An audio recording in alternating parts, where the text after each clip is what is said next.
Ce programme vous est offert par DACO SARL, Société d'expertise comptable et de fiscalité.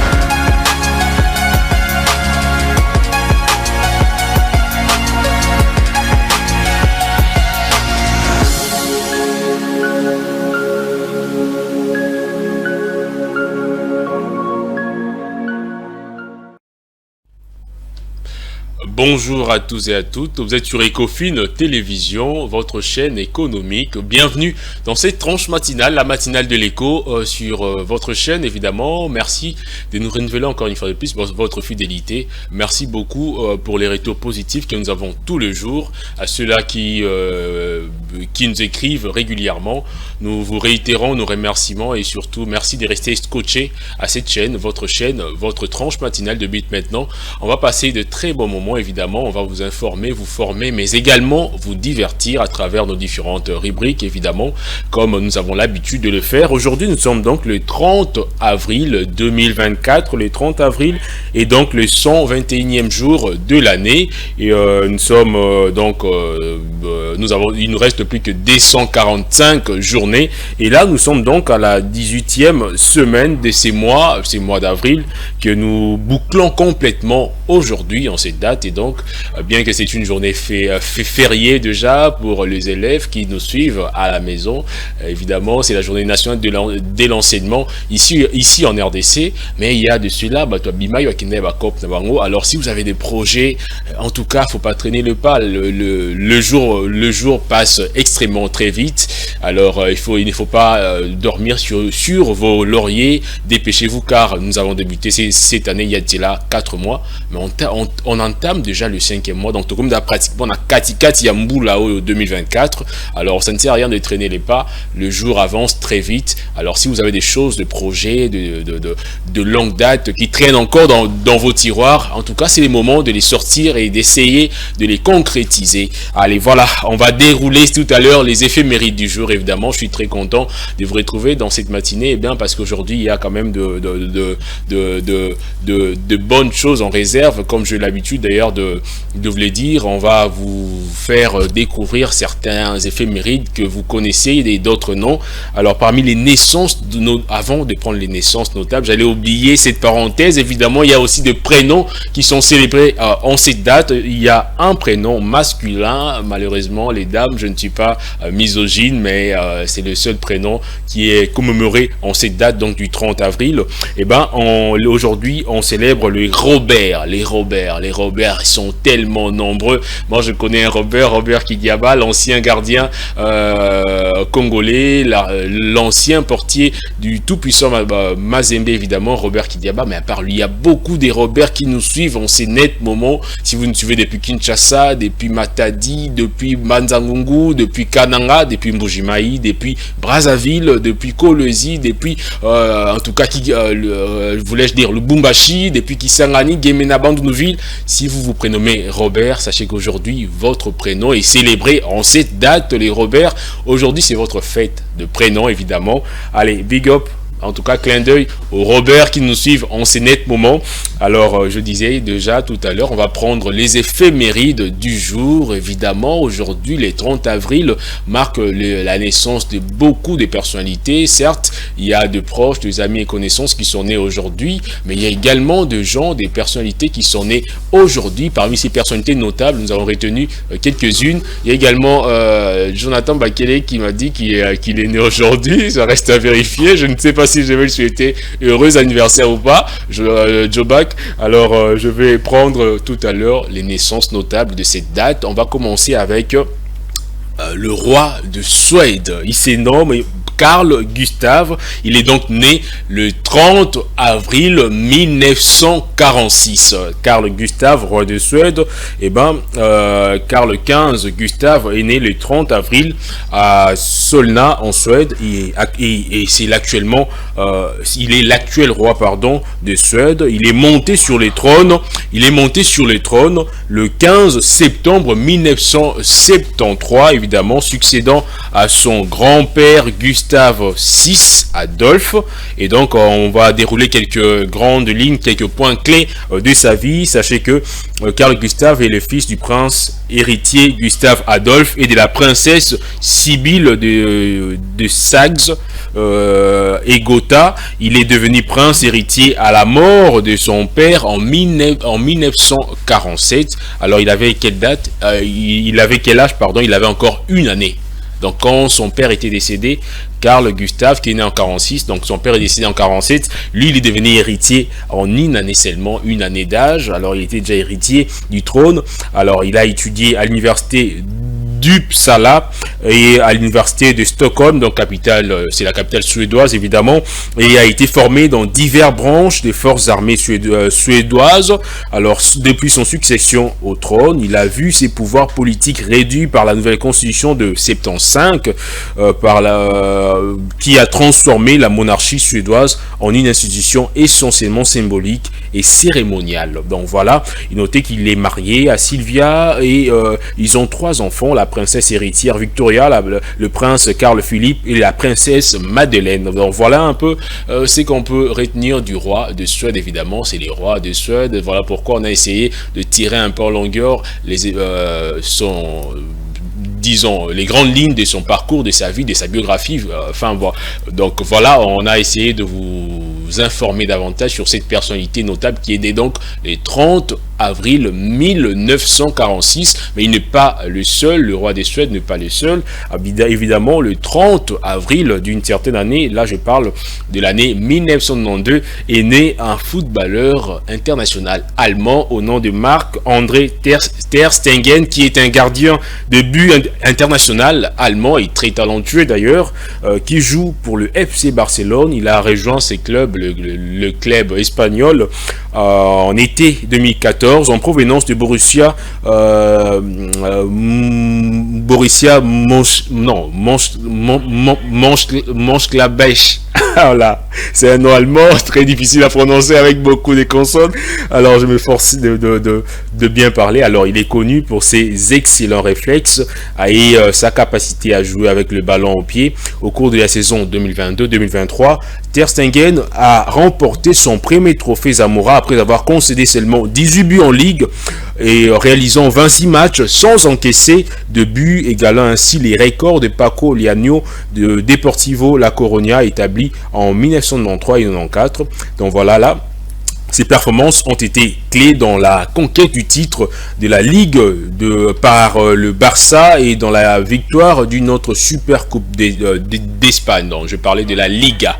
Donc voilà un peu ce qu'on peut retenir de ces grands gardiens de but allemands, bien que généralement il a été le second d'Emanuel Neuer, qui était titulaire toujours avec la National Mannschaft, qui est l'équipe allemande. Mais Ter Stegen est un gardien talentueux qui a fait des prouesses déjà donc dans son club, le FC Barcelone.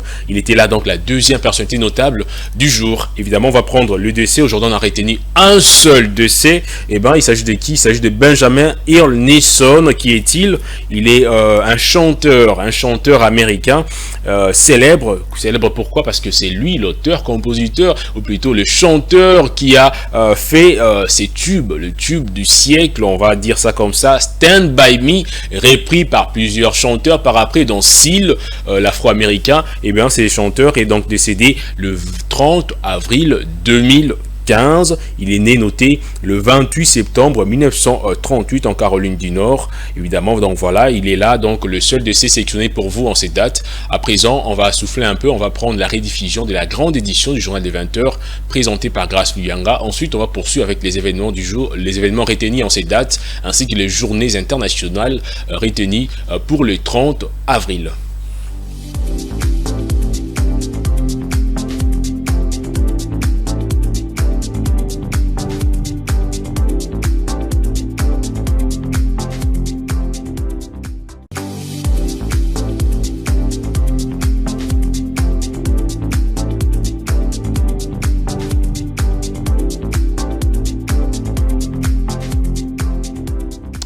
Voilà, de retour sur ces plateaux après la rediffusion de la grande édition du journal de 20 heures présenté par Grace Luyanga. On va continuer avec ces tranches matinales. Si vous venez de nous rejoindre, sachez que vous êtes sur Ecofin Télévision, vous suivez là la tranche matinale, la matinale de l'écho. On avait déjà entamé avec les éphémérides du jour. On va vite fait prendre les naissances, les événements, voulais-je dire, les événements retenus en cette date. Évidemment, le 30 avril de certaines années, il y a eu beaucoup d'événements. Alors, en 1945, le 30 avril 1945, qu'est-ce qui s'est passé parmi les événements notables? Nous avons retenu donc le suicide d'Adolf Hitler. Adolf Hitler, le tyran comme on le surnomme deux fois, s'est suicidé à Berlin le 30 avril 1945 dans le bunker de la chancellerie avec sa femme Eva Braun, assiégée par l'armée rouge, donc l'armée de l'URSS. Alors, voyant sa fin arriver, il n'a pas voulu se laisser emprisonner par ses adversaires. Alors, qu'est-ce qu'il a fait? Il s'est suicidé avec sa femme. Et donc, ça s'est passé le 30 avril 1945, les suicides de ces chanceliers allemands, Adolf Hitler, le tyran, comme on les surnommait, le nazi. Et donc, c'est l'un des événements notables que nous avons retenus pour cette date, mais ce n'est pas le seul événement, évidemment, car le 30 avril 1948 est né, donc, je parle de la naissance sur la scène musicale, donc Céline Dion, la chanteuse que nous connaissons aujourd'hui. Et donc, qu'est-ce qui s'est passé? C'est le 30 avril 1988 que Céline Dion, la chanteuse canadienne, a remporté les concours Eurovision de la chanson à Dublin. Elle avait interprété une chanson suisse, d'une chanteuse suisse, Ne partez pas sans moi. La finale avait eu lieu donc à Dublin et Céline Dion avait gagné avec 137 points. Elle est là, elle était encore très jeune, mais alors très très jeune. Elle a gagné avec 137 points, je disais tout à l'heure, seulement un point de plus que le deuxième. Donc, celui qui venait juste après Céline Dion avait 136 points. Et donc, elle a gagné cette compétition de justesse. Et c'était donc un moment marquant dans sa carrière qui a contribué donc à lancer sa renommée internationale. C'est d'ailleurs pour ça que je disais tout à l'heure, c'était en cette date que la star mondialement connue était née, musicalement parlant évidemment. Céline Dion a donc remporté cette compétition le 30 avril 1988 et cela a donc enclenché sa carrière musicale professionnelle. Aujourd'hui, c'est une superstar, une très grande chanteuse avec une très belle voix. Elle n'est plus à présenter d'ailleurs. Céline Dion, elle est très connue. Au moins une personne qui me suit, moi je dirais chacun de personnes qui me suit en ces moments connaît au moins un couplet, quelques paroles, voire une chanson de cette superstar, une chanteuse canadienne évidemment, Céline Dion. Voilà, c'était là les deux événements retenus pour cette date. Mais évidemment aujourd'hui il y a également des journées internationales voire nationales. Il y a également des semaines, en tout cas il s'agit aujourd'hui de la journée de l'enseignement. Là c'est au niveau national. En RDC aujourd'hui on célèbre la journée nationale de l'enseignement. Là je pense à tous ces professeurs qui m'ont donné de cours depuis l'école primaire, les humanités, voire même ceux-là qui m'ont encadré à l'université. En tout cas, je vous suis énormément reconnaissant. Je pense à un mentor, un encadreur qui m'a vraiment coaché pendant mon cursus universitaire, le CTGD en quasi-tédico, que je salue d'ailleurs en passant. Je pense également à tous ces professeurs qui m'ont enseigné, qui m'ont formé pour être ce que je suis aujourd'hui. Et donc, on vous respecte énormément, les enseignants. Aujourd'hui, c'est votre journée, donc on pense vraiment à vous. Et Ecofin Télévision, la tranche matinale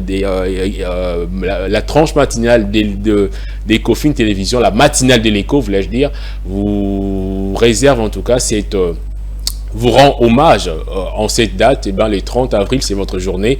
On pense donc à tous ces professeurs, à tous ces érudits de la craie qui s'époumonent pour former les enfants, pour nous former nous, pour former tous ces jeunes qui passe par le banc de l'école, évidemment. Et donc aujourd'hui, on pense à tous ces enseignants, on vous fait un clin d'œil. On vous fait vraiment un clin d'œil en cette date. C'est un travail vraiment énorme que vous réalisez et ce n'est pas un travail ingrat. Sachez que tout le monde n'est pas ingrat. Vos efforts finissent par faire de nous des hommes que nous sommes aujourd'hui.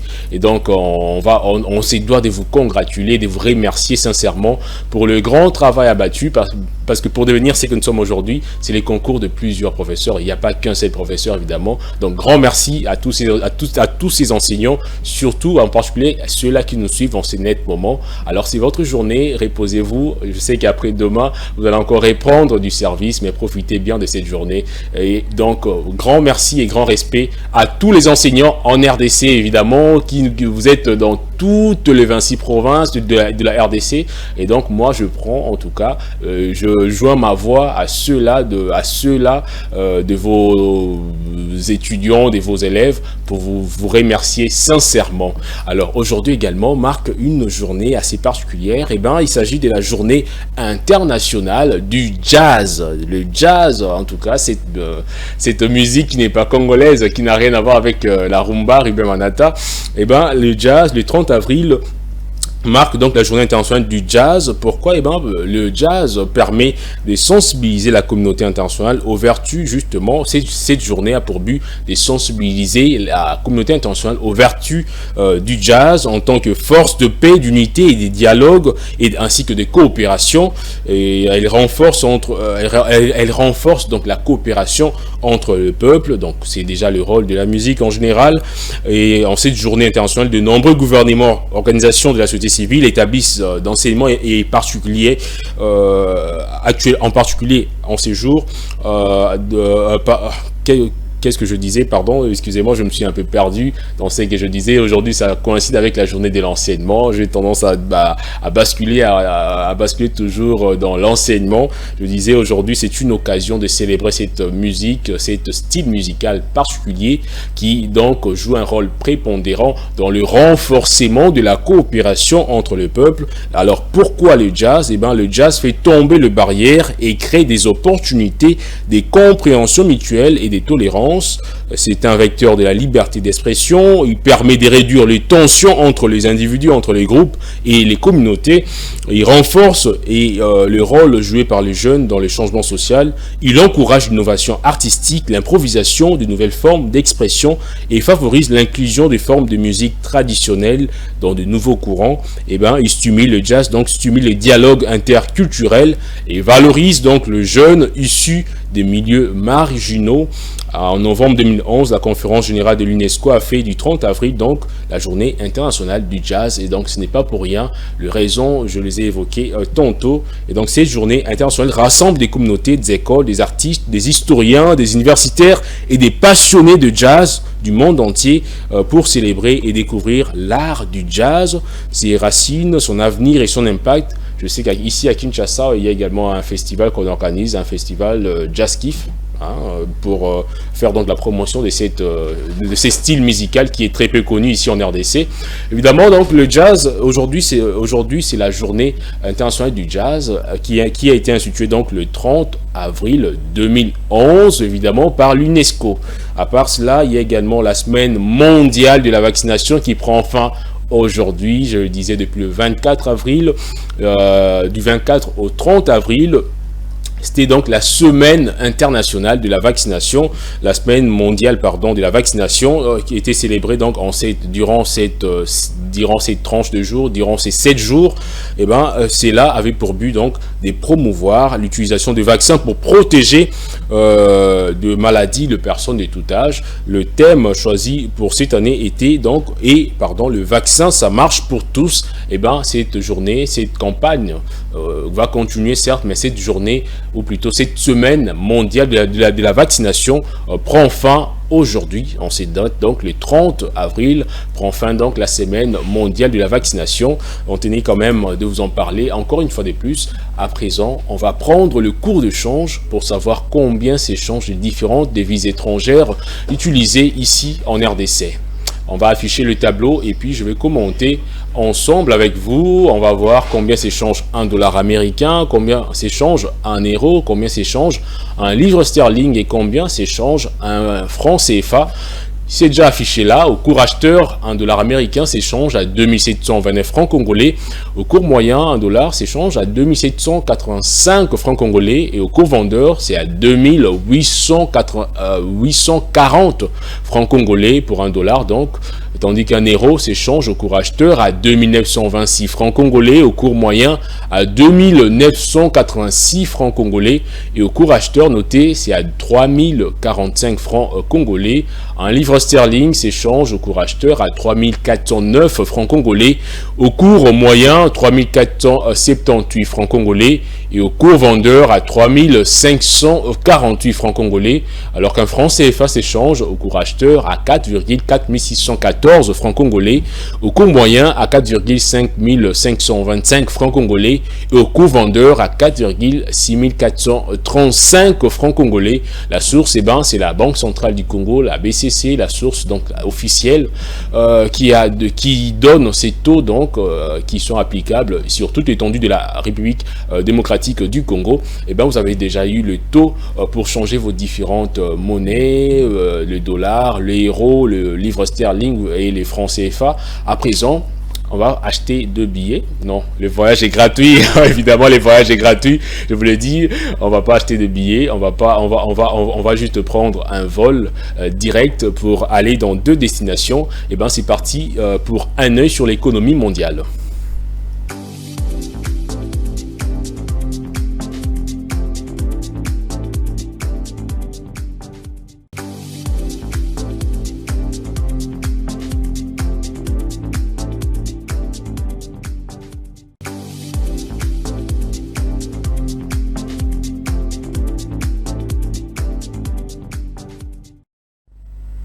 Un œil sur l'économie mondiale nous amène aujourd'hui en Angola.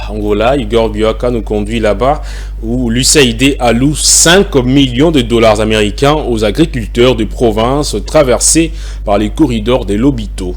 Alors, dans le cadre de renforcement de leur soutien au corridor de Lobito, les USA, à travers l'Agence des États-Unis pour le développement international, USAID, a annoncé un financement de 5 millions de dollars américains aux agriculteurs de province en Angola. Cette décision intervient après la récente visite de l'administratrice de cette agence, Samantha Power.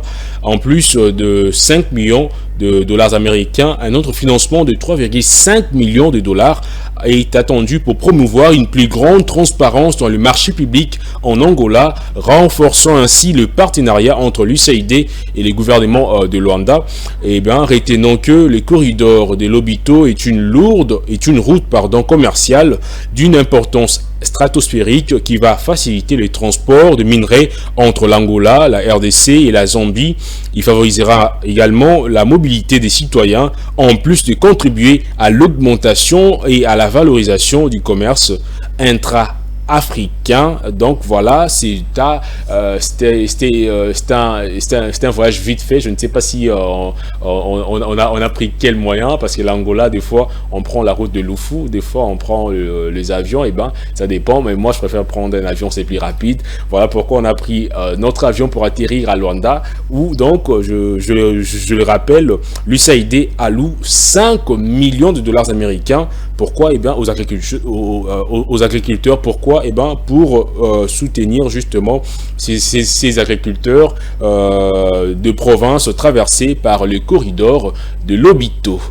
On rentre ici sur le plateau d'Ecofin Télévision, on reprend encore nos bagages. Cette fois-ci, on part justement dans plusieurs États d'Afrique centrale, où le BDAC obtient un nouvel emprunt de 100 milliards de francs CFA sur le marché financier. Et ben, la Banque de développement des États de l'Afrique centrale, BDAC, vient d'obtenir un nouvel emprunt de 100 milliards de francs CFA sur le marché financier de la CEMAC au titre de l'exercice 2024. Cet emprunt obligatoire vise à soutenir la réalisation des objectifs de son plan stratégique AZOB 2023-2027, dont l'objectif est de contribuer fortement à l'intégration économique régionale, au développement durable et à l'amélioration des conditions de vie des populations et de moderniser la BDAC. À noter qu'à travers ces nouvelles emprunts obligatoires, qui est la première tranche du programme annuel de 2024, la BDAC compte compléter ses ressources financières pour continuer à soutenir des projets dans divers secteurs tels que le transport, l'énergie, l'industrie, l'agro-industrie, le tourisme, l'éducation et la santé. Donc voilà, c'était un autre voyage que nous avons effectué dans quelques pays de la sous-région. Et on retourne ici sur le plateau d'Ecofin Télévision. On va souffler encore un tout petit peu. On va prendre justement la première livraison d'informations, le bulletin d'infos, et puis on va revenir ici pour parler de notre thème du jour. Vous le savez déjà, il y a eu des élections hier aux assemblées provinciales de 19 provinces, notamment Kinshasa. Aujourd'hui, on a un nouveau locataire à l'hôtel de ville. En tout cas, on a un nouveau gouverneur, notamment ici dans la capitale Kinshasa. On va faire le bilan de l'ancien gouverneur et on va parler justement des défis pour ces nouveaux gouverneurs. On va en parler en long et en large dans notre dernière partie, donc ça sera donc le sujet du jour. On va justement aborder Bon à savoir avec Divine Mwenze, et puis on va chuter par cette thématique du jour. Le numéro est affiché au bas de votre écran, le téléphone est justement là, vos SMS, vos textos via WhatsApp, mais pas d'appel s'il vous plaît, parce que là nous sommes en direct. On va échanger avec vous le bilan de Jean-Tini Ngobila à la tête de la ville-province de Kinshasa et le défi qui attend notre nouveau gouverneur. On va en parler avec vous et ça sera avec notre invité, mais également on va échanger avec vous. Écrivez-nous vos appréciations, écrivez-nous vos questions. Ça sera en tout cas une dernière partie assez mouvementée, car ça sera vraiment chaud. On va échanger avec vous. C'est aujourd'hui, là je ne vous lâche pas, je serai avec vous jusqu'à la fin. Donc écrivez-nous déjà, je prends vos questions ici, on va vraiment en discuter sur ces plateaux. Et donc on souffle un peu, on prend la première livraison d'informations et puis on revient juste après pour clôturer cette tranche matinale.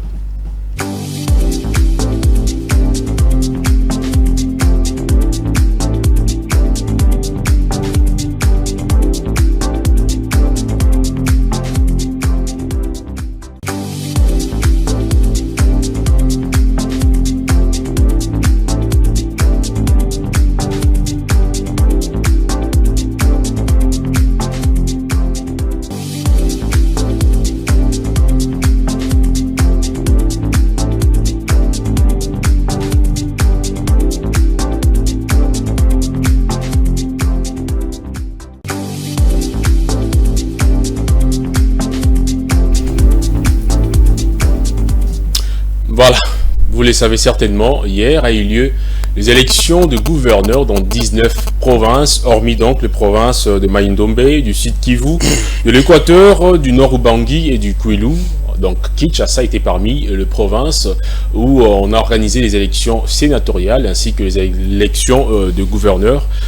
On a déjà un nouveau locataire, en tout cas au sommet de la ville de Kinshasa, à l'hôtel de ville de Kinshasa. Voilà, on a un nouveau locataire, le nouveau gouverneur donc de la ville-province de Kinshasa, Daniel Bumba, qui sera donc accompagné de son adjoint Eddie Yeli. Aujourd'hui la question se pose, mais après avoir passé tous ces années à la tête de la ville-province de Kinshasa, quel bilan faites-vous de Jean-Tini Ngobila Mbaka, l'ancien, le désormais ancien gouverneur de la capitale congolaise, de la ville-province de Kinshasa? Avec moi sur ces plateaux, je reçois Serge Kaembe, que je salue. Bonjour. Bonjour Zé. Serge Kaembe, à ne pas confondre avec l'autre Serge Kaembe, je précise. Serge Kaembe Ndaye. Non, c'est Serge Kaembe, point barre. Voilà. On ne peut pas confondre à Serge. Merci beaucoup. Sans un nom qui se ressemble justement. Vous êtes des homonymes. Voilà, je disais tout à l'heure, on a déjà un nouveau locataire à l'hôtel de ville aujourd'hui. On a déjà tourné la page Jean-Tini Ngobila Mbaka, qui est désormais sénateur. Un bilan par rapport à son passage à la tête de la ville-province de Kinshasa. Si on va mollo, on va prendre sur le plan des infrastructures, sur le plan de la salubrité, sur le plan socio-économique même, dans la capitale congolaise. Quel bilan faites-vous? Écoutez, je veux d'abord commencer par vous remercier de votre invitation sur ce plateau, qui est très magnifique. je félicite le propriétaire d'abord de la chaîne d'avoir cette initiative louable, parce que je fusionnais beaucoup de plateaux. Mais ces plateaux, je vous assure, vous qui êtes à la maison, que c'est un très très très bon plateau. Et ça va. Pour parler du bilan de Ngobila, c'est quelque chose que je peux vous répondre à 2 mots justement. Une phrase qui pourrait dire que Ngobila n'a rien fait. C'est un bilan plutôt négatif. Vous savez, lui-même, il n'a pas eu le temps ou l'occasion de défendre son bilan sur une chaîne que vous connaissez. Je te les noms pour ne pas faire la publicité. Je connais très bien, une station radio de la place. Oui. Ngobila n'a pas défendu son bilan. Pour moi, sa page n'est pas tournée. Je parle d'une page tournée, c'est-à-dire il n'a plus le règne de la capitale. C'est ça que je dis. Maintenant, moi, je prends ça pour vous dire que sa page n'est pas tournée. Ngobila doit répondre à ces actes qu'il a commis. Bon, pour la ville-province de Kinshasa. Il a quand même enclenché de projets. Non, mais quels sont les projets que Ngobila a fait? Non, je parle bien d'enclencher des projets. Je ne parle pas de l'exécution totale de ces projets, du projet. Voilà. Nous avons King Bopeto, premièrement. C'est un vaste projet que le chef de l'État avait même participé au lancement à Bandalungwa. C'est ce que je suis en train de dire, Osé. King Bopeto, qui était un projet très magnifique.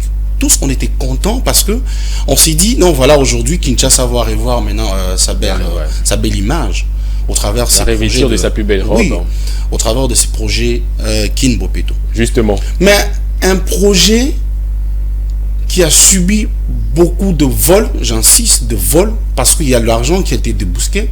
Aujourd'hui, on n'en parle plus. King Bopeto, d'après vous, c'est un projet mort-né? Oui, un projet mort-né. Parce qu'aujourd'hui, on parle de King Bopeto. Qu'est-ce que King Bopeto a fait? Ce qui est vrai. Il y a des poubelles partout. La ville de Kinshasa est devenue la ville la plus très sale, s'il vous plaît, la plus très sale. Avant que je ne vienne ici, je suis passé par la commune de Kinshasa, parce que c'est là où je reste. Maison communale. La route Kabambare, c'est une route aujourd'hui qui n'est pas praticable. Kinshasa 0 trou, là vous nous amenez directement dans Kinshasa 0 trou. D'ailleurs, s'il faut aller loin, pour de révélations que peut-être vous ne savez pas,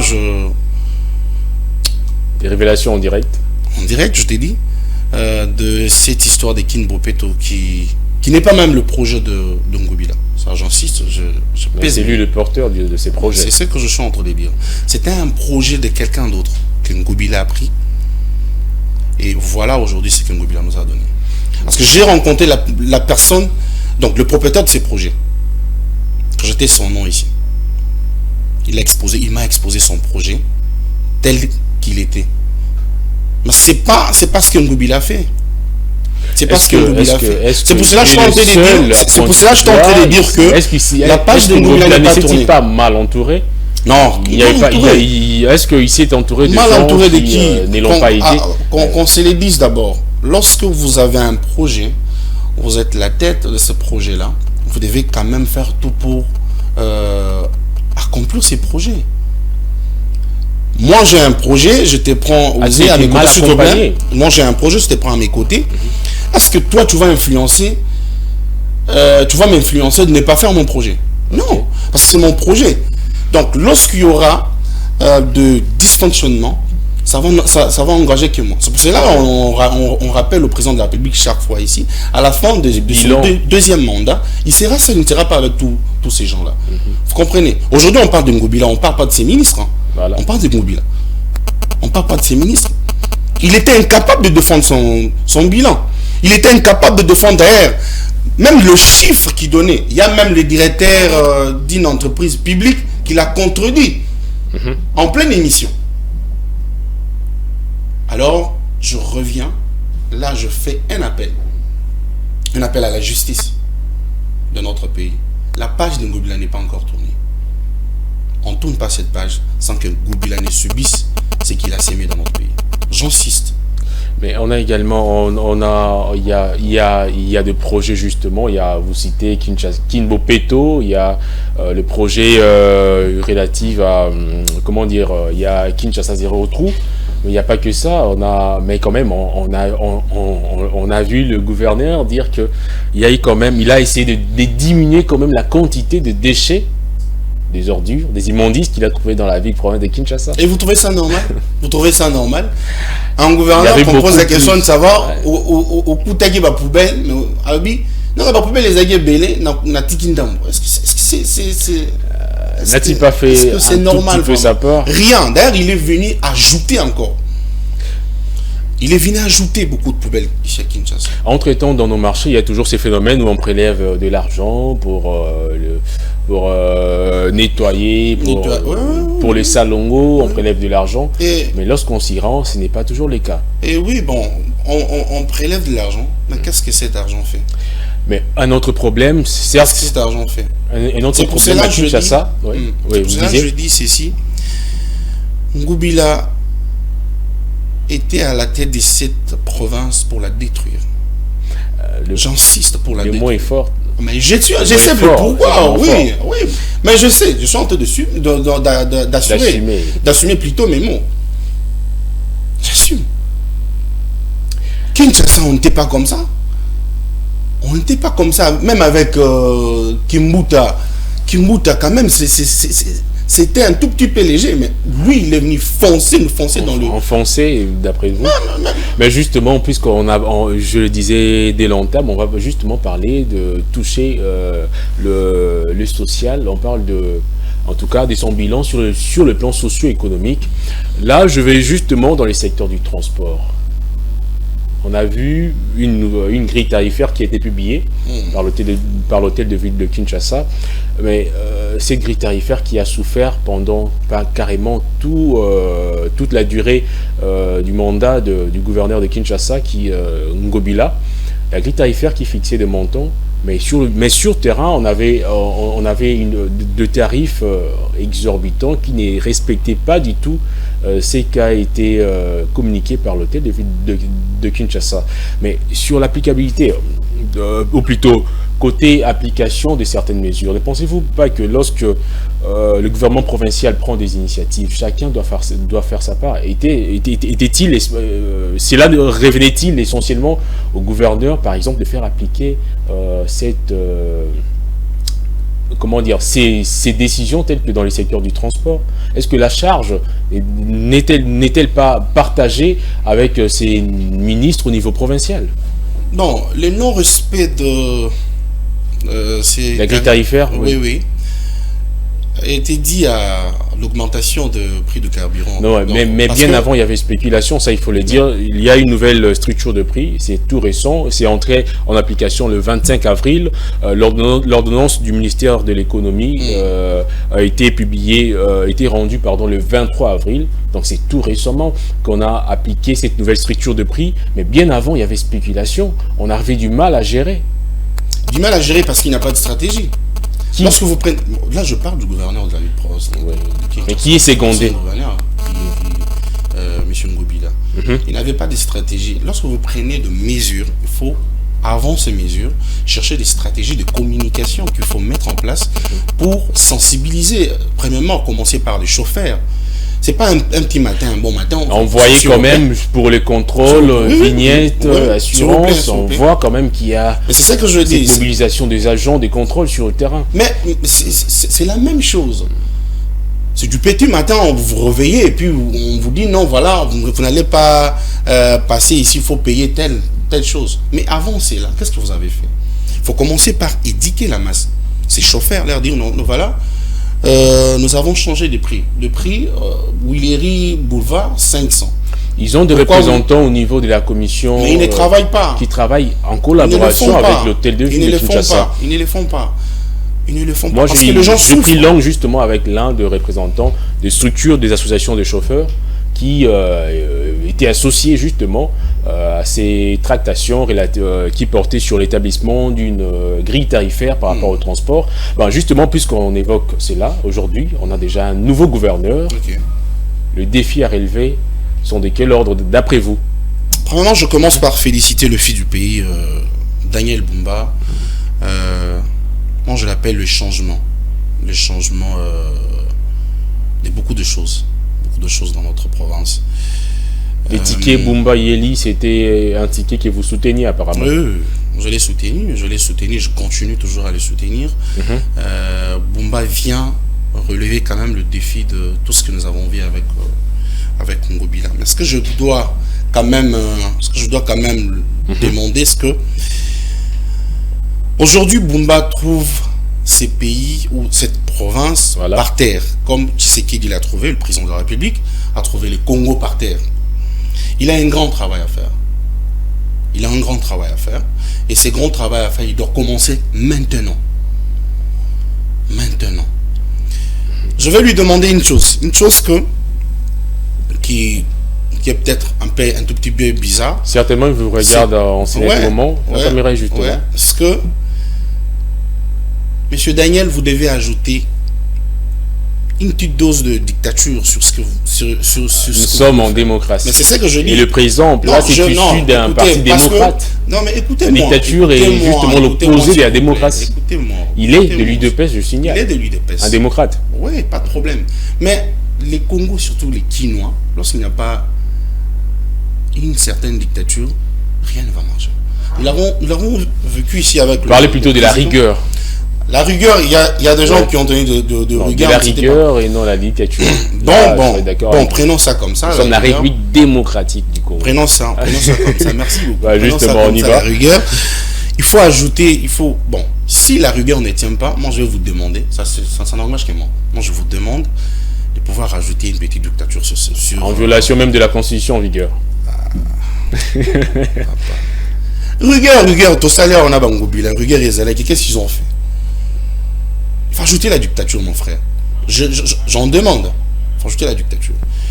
Donc, voilà aujourd'hui, vous avez beaucoup de choses à faire. Concentrez-vous sur, premièrement, ce que vous avez trouvé, ce que Ngobila n'a pas fait. Les routes. Surtout les routes à Kinshasa. Les routes, il n'y a pratiquement plus de routes. Les routes à Kinshasa. Il y a des routes en réhabilitation, certes, mais il y a encore beaucoup des artères principales de la capitale qui sont dans un état de délabrement, mais très avancé. Voilà. C'est tout ce que moi je vais vous demander. Et plein succès à vous. Vous avez beaucoup de temps, de choses à faire. Moi, je vais vous demander d'abord la concentration. Je vais revenir. Et n'est pas oublier également le côté social. Et ça commence notamment également par le prix du transport, parce que ça fait partie de notre quotidien. C'est ce que je dis. Le panier de l'aménageur également. Il a un grand travail à faire. Pour moi, le chantier est très vaste. Moi, je vais d'abord demander à toute la population de faire confiance, de laisser le temps de pouvoir d'abord voir ce qui n'est pas fait, ce qui doit être fait, enfin de pouvoir bien faire des choses. Parce qu'ici, il risque aussi de marcher sur le pied de Ngobila. Parce que si il s'est dit de faire tout au même moment, il faut prendre ce qu'il faut faire nécessairement d'abord. On commence où? Vous commencez d'abord. Par exemple, quoi? C'est qu'il faut faire en priorité. Les routes d'abord. En priorité, ce sont des routes. Premièrement. Oui. En priorité, ce sont des routes qu'il faut d'abord s'occuper. Voilà. Après, on verra le social et autres. Mais vite fait, il y a eu élection, certes, à Kinshasa, mais pas seulement. On a également Grace Bilolo au niveau du Congo central. On a Armand Iyamba dans la Chouapa, Nasuka qui est revenu encore là-bas, et Miché Mombonga qui est élu gouverneur dans le sud Ubangi. On a également Jacques Kiaboula qui est encore revenu, qui a rempilé dans le Haut-Katanga. Un petit mot. Jacques Kiaboula, que je félicite. Jacques Kiaboula a fait son travail. Il a fait ce qu'il a fait au Katanga. On a des résultats. Tout le monde a vu ce qu'il a fait au Katanga. Joseph Moïse Kamboulou, Kassai Central, Oriental, Jean-Paul Mbouembo. Moïse Kamboulou, c'est aussi un candidat ou un nouveau gouverneur du changement. Je le félicite au Kassai Central. C'est une province qui souffre beaucoup. J'ai vu des élus se plaindre, je veux dire que... Mais aujourd'hui quand même, c'est quelqu'un il a beaucoup de travail qu'il doit faire.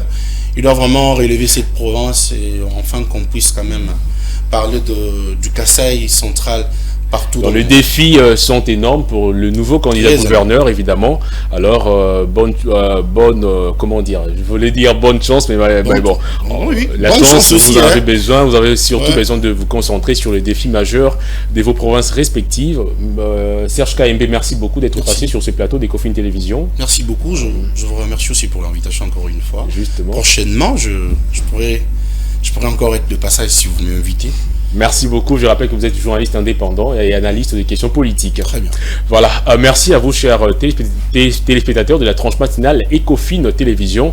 Et merci surtout à ceux-là qui nous ont suivis depuis 8h jusqu'à maintenant. Alors, merci également à l'équipe technique derrière les caméras. Il y avait Ruben Manata qui m'a accompagné depuis très tôt ce matin. Il y avait Kouji Kabango. Gaël, bon rétablissement à toi. Gaël Moubenga, ton nom m'a sauté dans la bouche. Et Freddy Kipimo à la régie, au montage, il y avait Chance Mutombo. Et merci également à toutes les personnes qui ont contribué justement dans la préparation de ces tranches matinales. Et merci surtout à l'équipe rédactionnelle d'Ecofin Télévision. Je vous retrouve prochainement avec le même plaisir. Demain, vous allez retrouver Jonathan Bakele à 8h30 pour un nouveau numéro de cette tranche matinale. En attendant, passez une excellente journée et très bonne suite de programme sur nos antennes.